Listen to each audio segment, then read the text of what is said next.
They expected the single dad to reject her scars, but his reaction left everyone in tears. It all started on a cold autumn morning when a girl with trembling hands stepped into a world she never thought she deserved.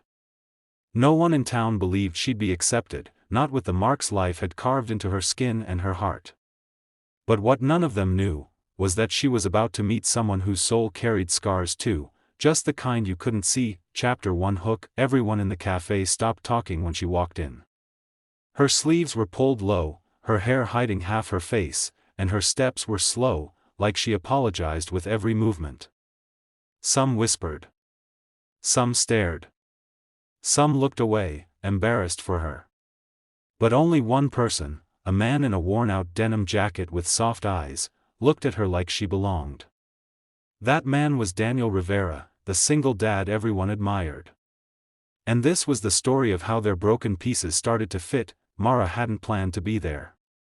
She had promised herself she wouldn't go anywhere crowded, anywhere with windows, anywhere with people. But after her house fire, the accident that changed everything, she couldn't stand silence anymore. So she stepped inside the cafe, fighting the trembling in her chest. Daniel noticed instantly. He always noticed people who were hurting. Maybe because he'd lived inside that same ache ever since losing his wife 3 years ago. His son, Lucas, 7 years old and sunshine wrapped in freckles, tugged his sleeve. "Dad, she looks sad." Daniel followed his son's gaze and saw the girl standing alone, staring at the menu board like it held the answer to her existence. Before he could think, he stood up. "Hey," he said gently, walking toward her, "you okay?" Mara froze. She wasn't used to kindness, not since the fire. Not since the day mirrors became her enemy. "I'm fine," she whispered, stepping back, her hair falling further across her cheek, but Daniel didn't step forward. He didn't crowd her. He stayed exactly where he was, giving her space but not letting her feel alone. "My son thinks you look like you need a hot chocolate," he said, smiling softly. "He thinks everyone needs hot chocolate." Lucas peeked out from behind him and waved. Mara blinked. People didn't usually talk to her anymore, especially not with warmth. For a moment, she didn't know what to do with the unexpected softness. "Thank you," she whispered. She sat near the window, choosing a corner where she could hide from the world. But Lucas didn't understand corners or hiding. He walked over with his coloring book and placed it in front of her. "You can color with me if you want," he said. "My dad says coloring helps make sad thoughts smaller." Mara swallowed hard. The kindness felt too big for her chest. Still, she picked up a crayon. Daniel watched them from a distance, surprised by how comfortable his son seemed with her, and by how gently Mara responded to him, like she was afraid of breaking something fragile. They colored quietly together, and for the first time in months, Mara felt the world shift a little. Like maybe there was a place for her outside of shadows. When she finally got up to leave, Lucas said softly, "Are you coming back?" She hesitated. Her scars tingled under her sleeves, reminders of everything she'd lost. "Don't know," she whispered, but Daniel stepped closer, not intrusive, just present. "You're welcome here anytime," he said. No pressure. No questions. Just kindness. Just space. Just warmth. And that was how chapter 1 of their healing began, not with dramatic moments, but with crayons, hot chocolate, and a little boy's invitation to stay. Chapter 2 Hook. Mara didn't expect to return. But sometimes the heart goes where it felt seen, even if it was only for a moment. So when she walked back into the cafe 2 days later, she wasn't prepared for what she saw. Lucas sitting alone, shoulders down, eyes wet.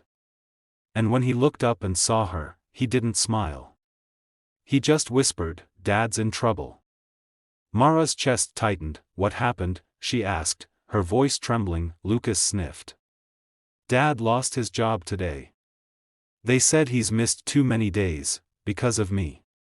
Mara knew what it felt like to blame yourself for things you couldn't control. So she sat beside him, her hand hovering before she dared touch his small fingers. "You're not the reason," she whispered. "Sometimes life hurts good people. But it's not your fault." When Daniel arrived a minute later, he froze seeing Mara with his son.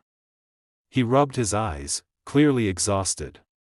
But when he saw the way Lucas leaned into her, trusting, safe, something inside him softened. "I didn't expect you to come back," he admitted quietly. "I didn't expect anything," she replied. "But I'm here."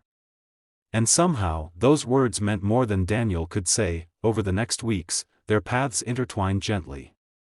Not rushed, not forced, just two souls learning to breathe again. Mara helped Lucas with homework. Daniel walked her home when the streets felt too loud.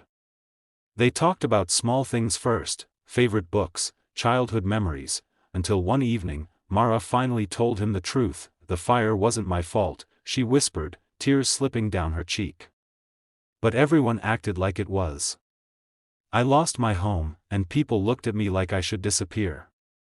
Daniel stepped closer, slow and respectful. "Mara," he said, his voice full of steady warmth, "scars don't make you unworthy. They make you someone who survived." She looked up sharply, expecting pity.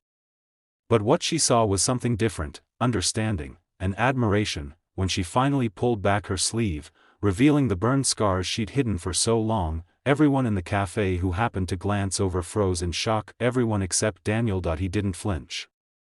He didn't look away. Instead, he reached out, carefully, like her arm was something precious. "These," he said softly, "are the strongest parts of you." Tears filled Mara's eyes.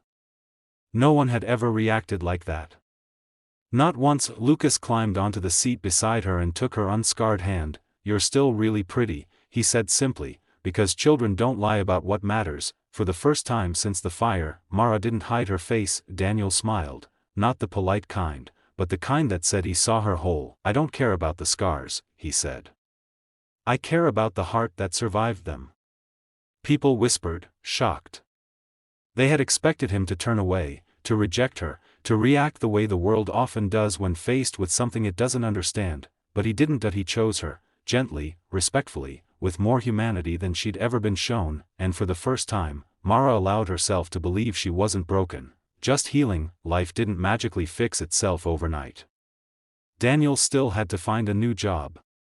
Mara still had days when she flinched at loud sounds or avoided mirrors, but they faced those challenges together, because sometimes love doesn't come from perfection, it comes from two broken hearts learning they're allowed to be whole again. And that was the moment everyone realized the truth. They expected the single dad to reject her scars, but his reaction reminded them all of something the world forgets too easily: kindness heals more than time ever will.